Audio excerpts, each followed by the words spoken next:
আমরা উদ্বেগের সাথে লক্ষ্য করছি একটি মহল, একটি প্যাসিবাদী শক্তি, তারা বিভিন্ন বিষয়ে বিভিন্ন ঘটনায় কোনো ধরনের সত্যতা যাচাই না করেই ইসলামী ছাত্র শিবিরের উপর তাদের নিজেদের অপকর্মের দায় চাপিয়ে দিচ্ছে। আমরা এর প্রতিবাদ জানানোর কোনো ভাষা আমাদের জানা নেই। এসব মিথ্যাচার বন্ধ না করলে আমরা তাদের বিষয়ে দ্রুত সময়ে আইনি ব্যবস্থা নিতে বাধ্য হব। সম্প্রতি রাজশাহী বিশ্ববিদ্যালয়ে কোরআন পুরানোর ঘটনা আমরা লক্ষ্য করেছি। এটি খুবই দুঃখজনক। বাংলাদেশের মতো একটি রাষ্ট্রে এ ধরনের ঘটনা কখনো আমাদের কাম্য নয়। অবিলম্বে এই সকল ঘটনাগুলোর দায়ীদেরকে চিহ্নিত করে তাদেরকে আইনের আওতায় নিয়ে আসার জন্য সংশ্লিষ্ট কর্তৃপক্ষের কাছে আমরা আহ্বান জানাচ্ছি। আসসালামু আলাইকুম রাহমাতুল্লাহ। সুপ্রিয় দর্শক, বাংলাদেশ ইসলামী ছাত্র শিবিরের কার্যকরী পরিষদের প্রথম সাধারণ অধিবেশন 2025-এর উদ্বোধনের বক্তব্য রেখেছেন কেন্দ্রীয় সভাপতি জাহিদুল ইসলাম। তো আপনারা জানেন যে এবার 2025-এর কাউন্সিলে সভাপতি নির্বাচিত হয়েছে জাহিদুল ইসলাম ভাই, এবং সভাপতি হওয়ার পর এটাই তার প্রথম অধিবেশন, প্রথম বক্তব্য। এর আগে যেগুলো বক্তব্য দিয়েছে সেটা তো আপনারা শুনেছেন, কিন্তু এটাই তার প্রথম বক্তব্য, এবং প্রথম বক্তব্যে অসাধারণ একটা বক্তব্য দিয়েছেন। তো বেশি দেরি না করে চলুন আমরা জাহিদুল ইসলাম ভাইয়ের সেই বক্তব্যটা শুনে আসি। আসসালামু আলাইকুম রহমতুল্লাহি ওয়া বারাকাতুহু। আলহামদুলিল্লাহি রাব্বিল আলামিন ওয়াসসালাতু ওয়াসসালামু আলা রাসূলিহিল কারীম ওয়া আলা আলিহি ওয়া আসহাবিহি আজমাইন। রব্বি ইশরাহ লি সাদরি ওয়া ইয়াসসির লি আমরি ওয়াহলুল উকদাতাম মিন লিসানি ইয়াফকাহু কাওলি। বাংলাদেশের স্বাধীনতা সার্বভৌমত্বের অতন্দ্র প্রহরী, কোটি ছাত্র জনতার হৃদয়ের স্পন্দন, আবেগ ভালোবাসার কাফেলা, শহীদি কাফেলা বাংলাদেশ ইসলামী ছাত্র শিবির কেন্দ্রীয় কার্যকরী পরিষদের প্রথম সাধারণ অধিবেশন 2025-এর শ্রদ্ধাভাজন উদ্বোধক, জুলাই ছাত্র জনতার অভ্যুত্থানের শহীদ সামিউ আমান নূর ভাইয়ের গর্বিত পিতা, আমাদের একান্ত শ্রদ্ধেয় জনাব মোহাম্মদ আমান, সম্মানিত আমন্ত্রিত অতিথিবৃন্দ, সম্মানিত সেক্রেটারি জেনারেল এবং কেন্দ্রীয় কার্যকরী পরিষদের প্রাণপ্রিয় সদস্যবৃন্দ সহ দায়িত্বশীল ভাইয়েরা, আমি সর্বপ্রথম মহান রব্বুল আলামিনের কাছে শুকরিয়া আদায় করছি, যার অশেষ করুণায় প্রতি বছরের ন্যায় এবছরও আমরা এই সেশনের শুরুতেই কেন্দ্রীয় কার্যকরী পরিষদের প্রথম সাধারণ অধিবেশন আয়োজন করতে পেরেছি। আলহামদুলিল্লাহ। দরুদ ও সালাম পেশ করছি বিশ্ব মানবতার শিক্ষক প্রিয় নবী হযরত মুহাম্মদ মুস্তাফা সাল্লাল্লাহু আলাইহি সাল্লামের শহীদদের শাহাদাতের মর্যাদা কামনা করছি। আল্লাহুম্মা আমিন। আমি শ্রদ্ধার সাথে স্মরণ করছি 2024-এর গণ অভ্যুত্থানে শাহাদাত বরণকারী সকল ভাই এবং বোনদের। আরও স্মরণ করছি এই ভূখণ্ডে ব্রিটিশ বিরোধী আজাদী আন্দোলন থেকে শুরু করে আজ অবধি যারা এই মাজলুমের অধিকার রক্ষার আন্দোলনে শাহাদাত বরণ করেছেন, আল্লাহ যেন সবাইকে শহীদের মর্যাদা দান করেন। আল্লাহুম্মা আমিন। আমি বিশেষভাবে স্মরণ করছি ছাত্র শিবিরের প্রথম কেন্দ্রীয় সভাপতি আমাদের রাহবার শহীদ মীর কাশেম আলী, দ্বিতীয় কেন্দ্রীয় সভাপতি শহীদ মোহাম্মদ কামারুজ্জামান সহ ইসলামী আন্দোলনের প্রত্যেকটি রাহবার সিফাহ সালারকে, যাদেরকে মিথ্যা এবং সাজানো মামলা দিয়ে অন্যায়ভাবে শহীদ করা হয়েছে।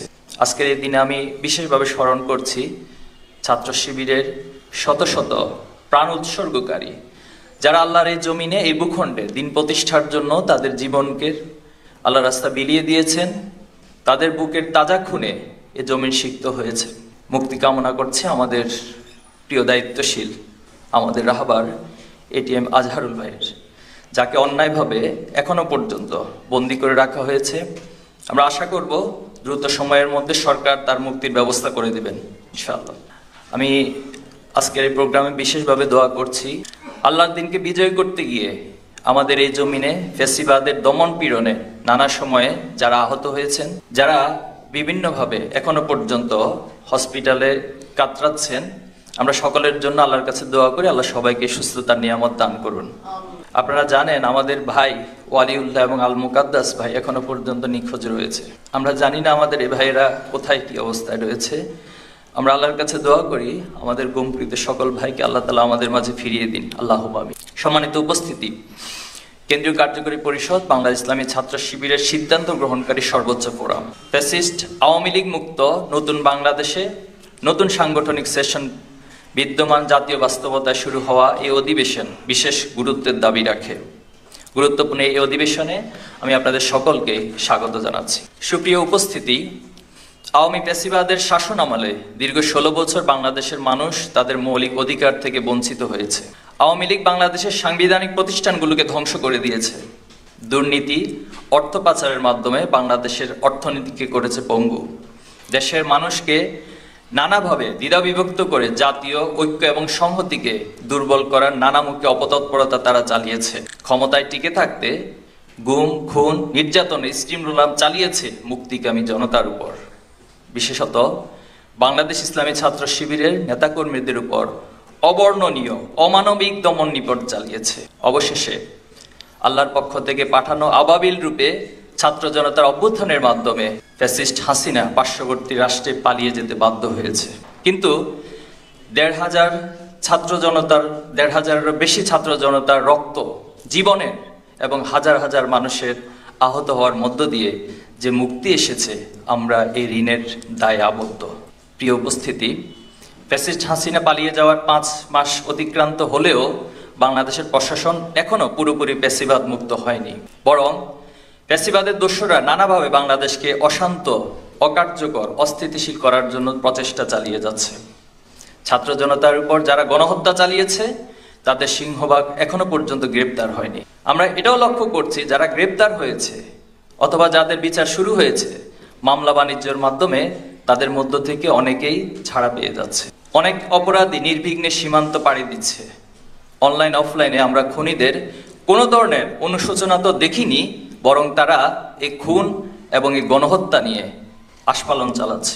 আওয়ামী লুটতন্ত্রের সময় দেশের মানুষের হাজার হাজার কোটি টাকা তারা এদেশ থেকে পাচার করেছে। তা উদ্ধারের জন্য সরকারের উদ্যোগ এখন অপর্যাপ্ত বলে আমরা মনে করছি। বরং সেই লুট এবং পাচারকৃত অর্থ দিয়ে তারা বাংলাদেশকে অশান্ত করার জন্য ষড়যন্ত্র করে যাচ্ছে। ছাত্র জনতার অভ্যুত্থানে অনেক আহত বীর এখনো পর্যন্ত শহীদ হচ্ছেন, অনেকে অসহ্য যন্ত্রণায় কাতরাচ্ছেন, কিন্তু তাদের সুচিকিৎসার জন্য উদ্যোগ যথেষ্ট নয় বলে আমরা মনে করছি। একদিকে আমরা শহীদদের দাপন করছি, অন্যদিকে খুনিরা আজও মুক্ত বাতাসে ঘুরে বেড়াচ্ছে, যেটা কখনোই ছাত্র জনতার কাম্য নয়। আমরা এটা দেখতে চাই না। সম্মানিত উপস্থিতি, মানুষ একটি নতুন বাংলাদেশের স্বপ্ন নিয়ে জুলাই ছাত্র অভ্যুত্থানে অংশ নিয়েছিল, কিন্তু ছাত্র জনতার আকাঙ্ক্ষিত যে পরিবর্তন হওয়ার কথা, রাষ্ট্রের কাঙ্ক্ষিত সংস্কার সমূহ এখনো সেভাবে সম্পন্ন হচ্ছে না। এই কার্যক্রম আমরা খুবই ধীরগতি লক্ষ্য করছি। আমরা আগেও বলেছি, এখনো বলছি, ছাত্র জনতার অভ্যুত্থানে স্পিরিট ছিল ঐক্য এবং শাহাদাতের তামান্না। ঐক্যের স্পিরিটের পেশা বিভিন্ন দল, মত, ধর্ম, বর্ণ নির্বিশেষে আপামর ছাত্র জনতা ফ্যাসিবাদের বিরুদ্ধে এক কাতারে এসে দাঁড়িয়েছিল। শাহাদাতের তামান্না তাদেরকে গণহত্যার মুখেও, শত শত জীবনের মুখেও তাদেরকে পিছপা হতে দেয়নি। এজন্য আমরা মনে করি এই অভ্যুত্থানের স্পিরিটকে বিনষ্ট করার অপচেষ্টা যারা চালিয়ে যাচ্ছে, তাদেরকে প্রতিহত করার জন্য ছাত্র জনতার ঐক্য এবং শাহাদাতের তামান্নাকে পুনরুজ্জীবন করা প্রয়োজন। আমরা ছাত্র জনতার উদ্দেশ্যে বলতে চাই, শহীদ গাজীদের আকাঙ্ক্ষিত পরিবর্তন যদি আমরা নিয়ে আসতে চাই, তাহলে ছাত্র জনতার স্পিরিটকে আমাদেরকে ধারণ করতে হবে এবং সেটাকে সমুন্নত রাখতে হবে। এই দুটো স্পিরিটকে যদি আমরা সমুন্নত রাখতে পারি, তাহলে ছাত্র জনতার অভ্যুত্থানে শহীদদের স্বপ্ন, শহীদ গাজীদের যে স্বপ্ন, সেই স্বপ্ন বাস্তবায়ন করা আমাদের পক্ষে সম্ভব হবে ইনশাআল্লাহ। অন্যথায় এই স্বপ্ন অধরাই থেকে যাবে। বাংলাদেশ ইসলামী ছাত্র শিবির শুরু থেকে ঐক্যকে ধারণ এবং বিকশিত করার জন্য প্রচেষ্টা চালিয়ে আসছে। আগামী দিনেও আমরা আমাদের ঐক্য এবং এই দৃঢ়তার ভূমিকা পালন করে যাব ইনশাআল্লাহ। সম্মানিত উপস্থিতি, পতিত স্বৈরাচারের সময় সবচেয়ে ক্ষতিগ্রস্ত হয়েছে বাংলাদেশের শিক্ষা খাত। তারা বাংলাদেশে মেরুদণ্ডহীন একটি শিক্ষা ব্যবস্থার মধ্য দিয়ে এই সমাজ, এই রাষ্ট্রকে পরিচালনা করেছে। কিন্তু অভ্যুত্থান পরবর্তীতে শিক্ষা ব্যবস্থাকে ঢেলে সাজানোর কাজটি যেভাবে করে হওয়া প্রয়োজন ছিল, সেরকম কোনো উদ্যোগ আমরা দেখছি না। আমরা আজকের এই অধিবেশন থেকে সরকারের কাছে এই দাবি জানাচ্ছি, অবিলম্বে সৎ, যোগ্য, দক্ষ এবং অভিজ্ঞতা নিয়ে শিক্ষা কমিশন গঠন এবং নৈতিকতা ও আধুনিকতার সমন্বয়ে একটি যুগোপযোগী শিক্ষা ব্যবস্থা চালু করতে হবে। শিক্ষার্থীদের সৎ, দক্ষ এবং দেশপ্রেমিক নাগরিক হিসেবে গড়ে তুলে তাদেরকে দেশের সম্পদে পরিণত করতে হবে। আমাদের উচ্চশিক্ষা প্রতিষ্ঠানগুলোতে আবাসন সংকট প্রকট। সম্প্রতি জগন্নাথ বিশ্ববিদ্যালয়ের শিক্ষার্থীরা হলের দাবিতে আমরণ অনশন কর্মসূচি পালন করেছে। চলমান ছাত্র আন্দোলনে আমরা সংহতি জানাচ্ছি এবং শিক্ষার্থীদের যৌক্তিক দাবি মেনে নিয়ে অবিলম্বে এই সমস্যার শিক্ষার্থী বান্ধব সমাধান নিশ্চিত করার জন্য আহ্বান জানাচ্ছি। সেই সাথে সকল বিশ্ববিদ্যালয়ে প্রয়োজনীয় সংখ্যক হল নির্মাণ করে শতভাগ শিক্ষার্থীকে সিঙ্গেল আসন বরাদ্দ দেওয়া এবং হলে শিক্ষার পরিবেশ নিশ্চিতের উদ্যোগ নেওয়ার জন্য আহ্বান জানাচ্ছি। শিক্ষার মূল উদ্দেশ্য হচ্ছে মানুষের আত্মার পরিবর্তন, চিন্তার পরিবর্তন। সেজন্য ধর্মীয় শিক্ষা খুবই গুরুত্বপূর্ণ। আমরা জাহাঙ্গীরনগর বিশ্ববিদ্যালয় সহ সকল বিশ্ববিদ্যালয়ে ইসলামিক স্টাডিজ, আরবি, ইসলামের ইতিহাস ও সংস্কৃতি সহ থিওলজির বিভাগগুলো চালু করার জন্য সরকারের প্রতি বিশেষভাবে আহ্বান জানাচ্ছি। আওয়ামী লীগের ইসলাম বিদ্বেষী শাসনামলে বাংলাদেশের মাদ্রাসাসমূহ অনেক দুর্বল হয়ে পড়েছে। এখনো দেশের মাত্র 3টি মাদ্রাসা সরকারি, আর অল্প কিছু মাদ্রাসায় অনার্স এবং মাস্টার্স কোর্স চালু রয়েছে। বিশাল সংখ্যক শিক্ষার্থীরা মাদ্রাসা অধ্যয়ন করলেও মাদ্রাসায় ব্যবসা শিক্ষা বিভাগ চালু নেই। মাদ্রাসা সমূহে অনার্স মাস্টার্সের সুযোগ বিস্তৃতকরণ, পাশাপাশি আলিয়া ও কওমি সহ সকল মাদ্রাসা শিক্ষার্থী যেন পড়াশোনা শেষ করে তাদের সম্মানজনক কর্মজীবনে প্রবেশ করতে পারে, সরকারকে সেটা নিশ্চিত করতে হবে। প্রিয় ভাইয়েরা আমার, বাংলাদেশের ক্যাম্পাসগুলোতে বিগত 3 দশক ধরে ছাত্র সংসদ নির্বাচন হয়নি, অথচ শিক্ষাঙ্গনের সুষ্ঠু পরিবেশ বজায় রাখা, শিক্ষার্থীদের আগামী দিনের নেতৃত্ব হিসেবে গড়ে তোলার জন্য এই নির্বাচনের গুরুত্ব অনেক বেশি। এখন পর্যন্ত হাতে গোনা কয়েকটি বিশ্ববিদ্যালয় উদ্যোগ নিয়েছে অবিলম্বে সকল ক্যাম্পাসে ছাত্র সংসদ নির্বাচন আয়োজন করে শিক্ষা প্রতিষ্ঠানগুলোর দীর্ঘ 2.5 দশকের গণতন্ত্রহীনতার যে চর্চা, সেই পরিস্থিতির অবসান ঘটবে বলে আমরা মনে করছি। গতকাল এনসিটিবি কার্যালয়ের সামনে শিক্ষার্থীদের উপর হামলা করা হয়েছে, যা খুবই দুঃখজনক। আমরা এই ঘটনার তীব্র নিন্দা এবং প্রতিবাদ জানাচ্ছি। আমরা উদ্বেগের সাথে লক্ষ্য করছি একটি মহল, একটি নতুন ফ্যাসিবাদী শক্তি, তারা বিভিন্ন বিষয়ে বিভিন্ন ঘটনায় কোনো ধরনের সত্যতা যাচাই না করেই ইসলামী ছাত্র শিবিরের উপর তাদের নিজেদের অপকর্মের দায় চাপিয়ে দিচ্ছে। আমরা এর প্রতিবাদ জানানোর কোনো ভাষা আমাদের জানা নেই। এসব মিথ্যাচার বন্ধ না করলে আমরা তাদের বিষয়ে দ্রুত সময়ে আইনি ব্যবস্থা নিতে বাধ্য হব। সম্প্রতি রাজশাহী বিশ্ববিদ্যালয়ে কোরআন পোড়ানোর ঘটনা আমরা লক্ষ্য করেছি। এটি খুবই দুঃখজনক। বাংলাদেশের মতো একটি রাষ্ট্রে এ ধরনের ঘটনা কখনো আমাদের কাম্য নয়। অবিলম্বে এই সকল ঘটনাগুলোর দায়ীদেরকে চিহ্নিত করে তাদেরকে আইনে আওতায় নিয়ে আসার জন্য সংশ্লিষ্ট কর্তৃপক্ষের কাছে আমরা আহ্বান জানাচ্ছি। প্রিয় উপস্থিতি, আমাদের পার্বত্য অঞ্চল বাংলাদেশের সম্পদ, কিন্তু দুঃখজনক হলেও সত্য, একটি মহল এই পার্বত্য অঞ্চল নিয়ে নানা ধরনের অপতৎপরতা এবং ষড়যন্ত্রে লিপ্ত রয়েছে। তাদের এই সকল অপতৎপরতা বন্ধে আমি সরকারকে জোরালো ভূমিকা রাখার জন্য আহ্বান করছি।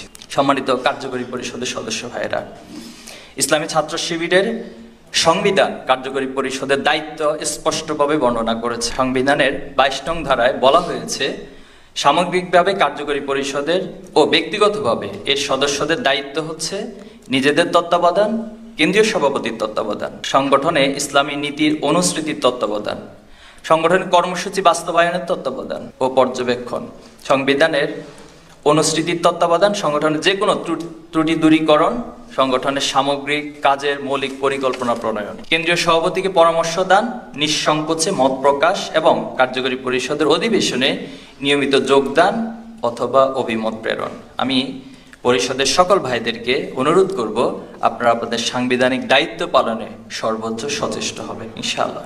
এই দায়িত্বগুলো পালনের জন্য আমাদের নিজেদের ব্যাপারে সদা সতর্ক থাকতে হবে। নিজেদের ব্যক্তিগত পরিশুদ্ধতা থাকলে এই দায়িত্ব পালন আল্লাহ তাআলা আমাদের জন্য সহজ করে দিবেন ইনশাআল্লাহ। রাসূলুল্লাহ সাল্লামকে একবার একজন সাহাবী জিজ্ঞেস করেছিলেন যে একজন ব্যক্তি কিভাবে নিজের পরিশুদ্ধতা অর্জন করতে পারে। রাসূলুল্লাহ সাল্লাম তখন উত্তর দিয়েছিলেন যে ব্যক্তি জানবে যে সে যেখানেই থাকুক না কেন আল্লাহ তাআলা তার সাথে আছে। আমরা মনে করি এই অনুভূতিটি আমাদেরকে আমাদের দায়িত্ব পালনের ক্ষেত্রে সদা সচেষ্ট এবং সক্রিয় রাখতে ভূমিকা পালন করবে ইনশাআল্লাহ। সম্মানিত ভাইয়েরা, পরামর্শ এবং সিদ্ধান্ত গ্রহণের নীতিমালা সম্পর্কে মহান রব্বুল আলামিন সূরা আলী ইমরানের 159 নম্বর আয়াতে বলেছেন, ওয়াশাবিরহুম ফিল আমর ফাইজা আযামতা ফাতাওয়াক্কাল আলাল্লাহ ইন্নাল্লাহা ইউহিব্বুল মুতাওয়াক্কিল। নিঃসন্দেহে আমরা আমাদের পরামর্শ, আমাদের মানবীয় জায়গা থেকে যতটুকু সম্ভব আমরা নিঃসংকোচে মত প্রকাশ করব এবং সেই পরামর্শ পর্যালোচনা করে আমরা আমাদের সিদ্ধান্তে পৌঁছাবো ইনশাআল্লাহ। এবং আমরা বিশ্বাস করি এই সিদ্ধান্ত নেওয়ার পর যখন আমরা আল্লাহর উপর তাওয়াক্কুল করব, আমরা আল্লাহর প্রিয় বান্দাদের কাতারে শামিল হব এবং সেই সিদ্ধান্তের মধ্যে আল্লাহ তাআলার রহমত বিরাজ করবে ইনশাআল্লাহ। কার্যকরী পরিষদের প্রথম সাধারণ অধিবেশন, যেহেতু সাংগঠনের বার্ষিক পরিকল্পনা গ্রহণ এবং পাশ হবে, তাই এর গুরুত্ব অনেক বেশি। পুরো অধিবেশন জুড়ে আমি সবাইকে স্বতঃস্ফূর্তভাবে অংশগ্রহণ এবং নিঃসংকোচে মত প্রকাশ করার জন্য বিশেষভাবে অনুরোধ করছি। পবিত্র কোরআনে সূরা আহজাবের ৭০ নং আয়াতে আল্লাহ তাআলা বলছেন, ইয়া আইয়ুহাল্লাযীনা আমানুত্তাকুল্লাহ ওয়া কুলু কাওলান সাদীদা। নিঃসন্দেহে আমাদের সহজ সরল এবং সুচিন্তিত মতামত এই আন্দোলনকে অনেক বেশি সমৃদ্ধ করবে ইনশাআল্লাহ। প্রাণপ্রিয় ভাইয়েরা আমার, আমাদের আজকের এই অধিবেশনে 22 জন কার্যকরী পরিষদ ভাইয়েরা তাদের সাংগঠনিক ছাত্র জীবন শেষ করতে যাচ্ছে। দীর্ঘ এই সাংগঠনিক জীবনে ভাইয়েরা নিজেদের যৌবনের সেরা সময়টুকু এখানে দিয়েছেন। আমরা ভাইদের জন্য মহান রব্বুল আলামিনের কাছে দোয়া করছি, আল্লাহ যেন এই সময়গুলোকে কবুল করে নেন, আমিন। সেই সাথে অধিবেশনে আগত সকল অতিথিবৃন্দ, সম্মানিত দায়িত্বশীল ভাইদের প্রতি শুকরিয়া জানাচ্ছি। আশা করছি আপনাদের সকলের আন্তরিক অংশগ্রহণের মধ্য দিয়ে আমাদের এই অধিবেশন প্রাণবন্ত এবং সার্থক হবে। মহান রব্বুল আলামিন আমাদের আজকের এই অধিবেশনকে কবুল করুন, আমিন। আপনাদের সবাইকে অনেক অনেক ধন্যবাদ। আসসালামু আলাইকুম রাহমাতুল্লাহি ওয়া বারাকাতুহু। দর্শক, আপনারা শিবির সভাপতি জাহিদুল ইসলাম ভাইয়ের বক্তব্যটা শুনলেন, তো তার কথাগুলো আপনাদের কাছে কেমন লেগেছে? যদি ভালো লাগে ভিডিওটা শেয়ার করবেন, লাইক করবেন। নিত্য নতুন জামাত শিবিরের এইরকম ভিডিও পেতে আমাদের চ্যানেলটা সাবস্ক্রাইব করে রাখবেন। আজকের ভিডিও এই পর্যন্তই। পরবর্তীতে কোনো নতুন ভিডিও নিয়ে আবার আপনাদের সামনে আসবে ইনশাল্লাহ। সকলকে ধন্যবাদ। আসসালামু আলাইকুম ওয়া রাহমাতুল্লাহ।